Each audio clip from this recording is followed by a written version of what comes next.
ರಾಜ್ಯ ರಾಜಕಾರಣದ್ದೇ ಒಂದು ತೂಕವಾದ್ರೆ ಕುಂದಾನಗರಿ ಬೆಳಗಾವಿಯದ್ದೇ ಮತ್ತೊಂದು ತೂಕ. ರಾಜ್ಯ ರಾಜಕೀಯದ್ದೇ ಒಂದು ಲೆಕ್ಕವಾದ್ರೆ ಬೆಳಗಾವಿಯದ್ದೇ ಮತ್ತೊಂದು ಲೆಕ್ಕ. ಪ್ರತಿ ಬಾರಿಯೂ ಒಂದಿಲ್ಲೊಂದು ಅಂತರ್ಯುದ್ಧದೊಂದಿಗೆ ಸದ್ದು ಮಾಡುವ ಬೆಳಗಾವಿ ಈಗ ಮತ್ತೊಮ್ಮೆ ಪ್ರಾಬಲ್ಯದ ವಿಚಾರದ ಕಿಡಿ ಹೊತ್ತುಕೊಂಡಿದೆ. ಅದು ಸಿಎಲ್ಪಿ ಸಭೆಯಲ್ಲೇ ಸತೀಶ್ ಜಾರಕಿಹೊಳಿ, ಲಕ್ಷ್ಮೀ ಹೆಬ್ಬಾಳ್ಕರ್ ಮಧ್ಯೆ ಕಿಚ್ಚು ಜ್ವಾಲೆಯಂತೆ ಧಗಧಗಿಸಿದೆ. ಸಿದ್ದು ಡಿಕೆಶಿ ಸಮ್ಮುಖದಲ್ಲೇ ಲಕ್ಷ್ಮೀ ಸತೀಶ್ ಕಿತ್ತಾಟ. ಕ್ರೆಡಿಟ್ಗಾಗಿ ವಾರ್, ಡಿಕೆಶಿ ಎಂಟ್ರಿ, ಭುಗಿಲೆದ್ದ ಫೈಟ್. ಎಸ್, ಬೆಂಗಳೂರಿನಲ್ಲಿ ನಡೆದ ಸಿಎಲ್ಪಿ ಸಭೆಯಲ್ಲಿ ಕುಂದಾನಗರಿ ರಾಜಕೀಯ ಮತ್ತೊಮ್ಮೆ ಭಾರೀ ಸೌಂಡ್ ಮಾಡಿದೆ. ಕ್ರೆಡಿಟ್ ವಾರ್ಗಾಗಿ ಸಚಿವರಾದ ಸತೀಶ್ ಜಾರಕಿಹೊಳಿ ಹಾಗೂ ಲಕ್ಷ್ಮೀ ಹೆಬ್ಬಾಳ್ಕರ್ ಮಧ್ಯೆ ತೀವ್ರ ವಾಕ್ಸಮರ ನಡೆದಿದೆ. ಸಿಎಂ ಸಿದ್ದರಾಮಯ್ಯ, ರಾಜ್ಯ ಕಾಂಗ್ರೆಸ್ ಉಸ್ತುವಾರಿ ರಣದೀಪ್ ಸುರ್ಜೇವಾಲಾ ಸಮ್ಮುಖದಲ್ಲೇ ಡಿಸಿಎಂ ಡಿಕೆಶಿ ಲಕ್ಷ್ಮೀ ಹೆಬ್ಬಾಳ್ಕರ್ರನ್ನ ಹಾಡಿ ಹೊಗಳಿದ್ದು ಸತೀಶ್ ಜಾರಕಿಹೊಳಿಯನ್ನ ಕೆರಳಿ ಕೆಂಡವಾಗುವಂತೆ ಮಾಡಿದೆ. ಕಾಂಗ್ರೆಸ್ ಶಾಸಕಾಂಗ ಪಕ್ಷದ ಸಭೆಯಲ್ಲಿ ನಿಜಕ್ಕೂ ನಡೆದಿದ್ದೇನು? ಸಿಎಲ್ಪಿ ಸಭೆಯನ್ನುದ್ದೇಶಿಸಿ ಡಿಸಿಎಂ ಡಿಕೆ ಶಿವಕುಮಾರ್ ಮಾತನಾಡುತ್ತಿದ್ರು. ಈ ವೇಳೆ ನೂತನ 100 ಕಚೇರಿಗಳ ಸ್ಥಾಪನೆ ವಿಚಾರವಾಗಿ ಮಾತನಾಡುತ್ತಾ ಬೆಳಗಾವಿ ಜಿಲ್ಲಾ ಕಾಂಗ್ರೆಸ್ ಕಚೇರಿಯನ್ನ ಲಕ್ಷ್ಮೀ ಹೆಬ್ಬಾಳ್ಕರ್ ನಿರ್ಮಿಸಿದ್ದಾರೆಂದು ಹೇಳಿದ್ರು. ಇದಕ್ಕೆ ಸತೀಶ್ ಜಾರಕಿಹೊಳಿ ಆಕ್ಷೇಪ ಎತ್ತಿದ್ರು. ಪದೇ ಪದೇ ಕಾಂಗ್ರೆಸ್ ಕಚೇರಿಯನ್ನ ಹೆಬ್ಬಾಳ್ಕರ್ ಕಟ್ಟಿದ್ರು ಅಂತ ಹೇಳ್ಬೇಡಿ. ಈ ವಿಚಾರವನ್ನ ಒಂದ್ಸಲ ಕೇಳಿಸಿಕೊಂಡ್ಬಿಡಿ. ಜಿಲ್ಲಾ ಕಾಂಗ್ರೆಸ್ ಕಚೇರಿ ಕಟ್ಟಲು ಜಾಗ ಕೊಟ್ಟಿದ್ದು ಈಗಿನ ಬಿಜೆಪಿ ಶಾಸಕ ನಮ್ಮ ಸೋದರ ರಮೇಶ್ ಜಾರಕಿಹೊಳಿ. ಕಟ್ಟಡ ಕಟ್ಟಲು 3 ಕೋಟಿ ಹಣ ಸುರಿದಿದ್ದು ನಾನು. ಇಲ್ಲಿ ಪದೇ ಪದೇ ಹೆಬ್ಬಾಳ್ಕರ್ ಕಟ್ಟಿದ್ರು ಅಂತ ಹೇಳಿ ಅವಮಾನಿಸಬೇಡಿ ಅಂತ ಅಸಮಾಧಾನ ವ್ಯಕ್ತಪಡಿಸಿದ್ದಾರೆ.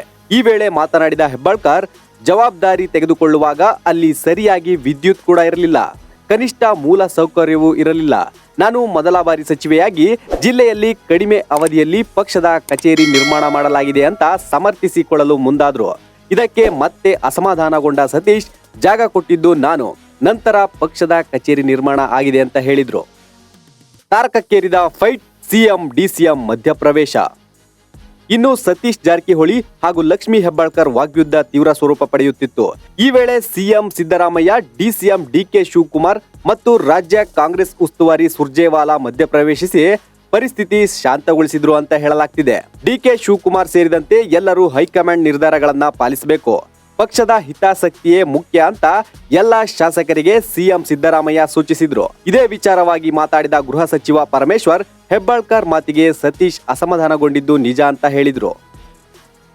ಮಾನ್ಯ ಶಿವಕುಮಾರ್ ಅವರು ಅದರ ಬಗ್ಗೆ ಮಾತನಾಡ್ತಕ್ಕಂಥ ಸಂದರ್ಭದಲ್ಲಿ ಅವರು ಯಾರ್ಯಾರು ಹಣ ಕೊಟ್ಟಿದ್ದಾರೆ ಅಂತ ಏನು ಯಾರು ಡೀಟೇಲ್ಸ್ ಹೇಳಲಿಲ್ಲ. ಅದು ಯಾರ್ದು ಹೆಸರು ಹೇಳಿಲ್ಲ. ಅವ್ರೇನು ಇವ್ರು ಕೊಟ್ಟರು, ಅವ್ರು ಕೊಡಲಿಲ್ಲ, ಅಥವಾ ಯಾರು ಬಿಟ್ಬಿಟ್ರು ಅಂತ ಏನಿಲ್ಲ.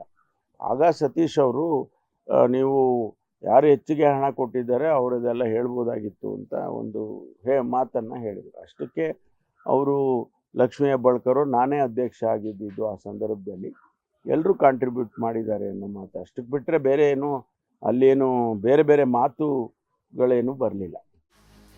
ಇನ್ನು ಬೆಳಗಾವಿ ಜಿಲ್ಲೆಯಲ್ಲಿ ರಾಜಕೀಯ ಹಸ್ತಕ್ಷೇಪ ನಡೆಯುತ್ತಿರೋದು ಹೊಸದೇನಲ್ಲ. ಈಗಲೂ ಡಿಕೆಶಿ ಎಂಟ್ರಿಯಿಂದ ಕಾಂಗ್ರೆಸ್ ಭವನದ ವಿಚಾರವಾಗಿ ಕಿಚ್ಚು ಹೊತ್ತಿಕೊಂಡಿದೆ. ಬೆಳಗಾವಿ ರಾಜಕಾರಣದಲ್ಲಿ ಪರೋಕ್ಷವಾಗಿ ಡಿಸಿಎಂ ಡಿಕೆ ಶಿವಕುಮಾರ್ ಹಸ್ತಕ್ಷೇಪ ಮಾಡ್ತಿದ್ದಾರೆ ಎಂಬ ಆರೋಪವನ್ನ ಜಾರಕಿಹೊಳಿ ಕುಟುಂಬ ಮಾಡ್ತಿದೆ. ಆದ್ರೆ ಇದೀಗ ಸಿಎಲ್ಪಿ ಸಭೆಯಲ್ಲಿ ಇದು ಬಹಿರಂಗಗೊಂಡಿದ್ದು ಸೈಲೆಂಟ್ ಆಗಿರ್ತಿದ್ದ ಸತೀಶ್ ಜಾರಕಿಹೊಳಿ ಏಕಾಏಕಿ ಸಿಡಿದೆದ್ದಿದ್ದಾರೆ. ಒಟ್ನಲ್ಲಿ ತಣ್ಣಗಿದ್ದ ಕುಂದಾನಗರಿ ಕಿಚ್ಚು ಈಗ ಮತ್ತೊಮ್ಮೆ ಸ್ಫೋಟಗೊಂಡಿದೆ. ಕಾಂಗ್ರೆಸ್ ಭವನದ ವಿಚಾರವಾಗಿ ಲಕ್ಷ್ಮೀ ಹೆಬ್ಬಾಳ್ಕರ್ ಹಾಗೂ ಸತೀಶ್ ಜಾರಕಿಹೊಳಿ ಮಧ್ಯೆ ವಾಗ್ಯುದ್ಧ ತೀವ್ರಗೊಂಡಿದೆ.